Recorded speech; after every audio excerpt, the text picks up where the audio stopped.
రాజమహేంద్రవరం నగరపాలక సంస్థ ఎన్నికల నిర్వహణపై జరుగుతున్న ఊహాగానాలను ఎమ్మెల్యే ఆదిరెడ్డి వాసు తోసిపుచ్చారు. భవానీ చారిటబుల్ ట్రస్ట్ సౌజన్యంతో జరుగుతున్న సంక్రాంతి ముగ్గుల పోటీలను పరిశీలించిన ఆయన మీడియాతో మాట్లాడారు. ఎన్నికలు ఎప్పుడు పెట్టాలనే దానిపై ఇంకా నిర్ణయానికి రాలేదని, ఊహాగానాలు ఎప్పటికీ ఊహాగానాలుగానే ఉంటాయని స్పష్టం చేశారు. ఇటీవలే ముఖ్యమంత్రి నారా చంద్రబాబు తనతో పాటు పురపాలక శాఖ మంత్రి నారాయణ తదితరులతో సమీక్షించారన్నారు. ఎన్నికల విషయంలో స్థానిక శాసనసభ్యుడిగా తన నిర్ణయాన్ని కూడా పరిగణలోకి తీసుకుంటారని వివరించారు. కార్పొరేషన్ ఎన్నికల విషయంలో అందరికీ త్వరలోనే క్లారిటీ ఇస్తామన్నారు. కార్పొరేషన్ ఎన్నికలు ఎప్పుడు పెట్టినా కూటమి విజయం ఖాయమని, మేయర్ అభ్యర్థి తెలుగుదేశం పార్టీకి చెందిన వారే ఉంటారని ఎమ్మెల్యే ఆదిరెడ్డి శ్రీనివాస్ స్పష్టం చేశారు.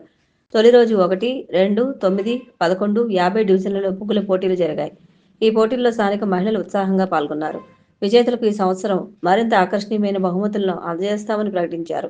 మొదటి బహుమతిగా పరుపు దిండ్లతో కలిపి డబుల్ కాట్ మంచం, రెండవ బహుమతి కింద 3 సీటర్ సోఫా సెట్, మూడవ బహుమతిగా వార్డ్రోబ్, నాలుగవ బహుమతిగా డ్రెస్సింగ్ టేబుల్, ఐదవ బహుమతిగా 2 చైర్లు ఇస్తున్నట్లు ఎమ్మెల్యే ఆదిరెడ్డి వాసు వెల్లడించారు. 42 డివిజన్లలో ఎంపిక చేసిన విజేతలకు బహుమతులను జనవరి 10న పుష్కర్ ఘాట్లో సంక్రాంతి సంబరాల నడుమ ఘనంగా అందజేస్తామన్నారు. రాజమహేంద్రవరంలోని అనధికార నిర్మాణాలపై నగరపాలక సంస్థ అధికారులు మరోసారి కొరడా జులిపించారు. 8వ వార్డు ఏవీ అప్పారావు రోడ్లోని రామాలయం జంక్షన్ సమీపంలో నిబంధనలు పాటించిన ఓ భవన 4వ అంతస్తు సెంట్రింగ్ను టౌన్ ప్లానింగ్ విభాగ అధికారులు కూల్చివేశారు. అక్రమ నిర్మాణాలను క్రమబద్ధీకరించేందుకు ప్రభుత్వం ప్రవేశపెట్టిన బిల్డింగ్ పెనలైజేషన్ స్కీమ్ అవకాశాన్ని వినియోగించుకోవాలని, లేని పక్షంలో నిబంధనల ప్రకారం ఆయా భవనాలను కూల్చివేయడం తప్పదని కమిషనర్ రాహుల్ మీనా స్పష్టం చేశారు. జాతీయ రోడ్డు భద్రతా మాసోత్సవ వేడుకల్లో భాగంగా రవాణా శాఖ అధికారులు రాజమహేంద్రవరంలోని ఆదిత్య డిగ్రీ కాలేజీని సందర్శించి మాసోత్సవాల్లో సేవలు అందించేందుకు 25 మంది విద్యార్థి వాలంటీర్లను ఎంపిక చేశారు. రహదారి భద్రతపై ప్రజల్లో అవగాహన పెంపొందించేందుకు సోషల్ మీడియాను వినూత్నంగా వినియోగించాలని యువత, విద్యార్థులను జిల్లా రవాణాధికారి ఆర్ సురేష్ తెలిపారు. ఈ కార్యక్రమంలో మోటార్ వెహికల్ ఇన్స్పెక్టర్లు CH Sampath Kumar, M Ravikumar, assistant motor vehicle ఇన్స్పెక్టర్లు PVV Sai Kumar, G Praneeth Kumar, D Umamaheswararao మరియు ఇతర శాఖ అధికారులు, విద్యార్థులు పాల్గొన్నారు.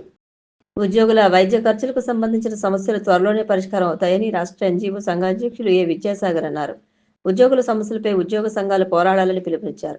తూర్పుగోదావరి జిల్లా ఎన్జీజీఓ సంఘ నూతన కార్యవర్గ సభ్యులు విజయవాడలోని ఎన్జీజీఓ కార్యాలయంలో రాష్ట్ర సంఘ అధ్యక్షులు విద్యాసాగర్, ప్రధాన కార్యదర్శి రమణలను మర్యాదపూర్వకంగా కలిశారు. ఈ సందర్భంగా విద్యాసాగర్ మాట్లాడుతూ తూర్పుగోదావరి జిల్లా నూతన కమిటీ ఆ జిల్లాలో ఉన్న వివిధ శాఖల ఉద్యోగుల సమస్యలపై దృష్టి సారించాలని సూచించారు. జిల్లా సంఘ అధ్యక్షులు మీసాల మాధవరావు జిల్లా నూతన కమిటీని రాష్ట్ర సంఘానికి పరిచయం చేశారు. ఈ కార్యక్రమంలో జిల్లా సంఘం కార్యదర్శి విజయకృష్ణ, కోశాధికారి సత్యనారాయణ రాజు, సహా అధ్యక్షులు త్రినాథ్ కుమార్, రాష్ట్ర జేఏసీ కార్యదర్శి వేణుమాధవరావు, ఉపాధ్యక్షులు ధర్మేంద్ర, కేదారేశ్వరరావు, కమల, ప్రవీణ్, ఆనంద్ తదితరులు పాల్గొన్నారు. ఛత్తీస్గఢ్లోని బీజాపూర్ జిల్లాలో ఈ రోజు తెల్లవారుజామున భద్రతా సిబ్బంది, మావోయిస్టుల మధ్య ఎదురు కాల్పులు జరిగాయి. ఈ కాల్పుల్లో 12 మంది మావోయిస్టులు మరణించారు. మావోయిస్టు కేడర్ల ఉనికి గురించి అందిన సమాచారం ఆధారంగా ఛత్తీస్గఢ్ పోలీసులు డిఆర్టీ బృందం నక్సల్ వ్యతిరేక ఆపరేషన్ నిర్వహించాయి. జిల్లా దక్షిణ ప్రాంతంలోని అటవీ ప్రాంతంలో తెల్లవారుజామున 5 గంటల ప్రాంతంలో కాల్పుల ఘటన జరిగిందని అధికారులు పేర్కొన్నారు. ఈ కాల్పుల్లో కుంటా ఏరియా కమిటీ కార్యదర్శి మంగడు మృతి చెందినట్లు తెలుస్తోంది. ఘటనా స్థలం నుంచి పలువురు నక్సలైట్ల మృతదేహాలను స్వాధీనం చేసుకున్నట్లు పోలీసులు పేర్కొన్నారు.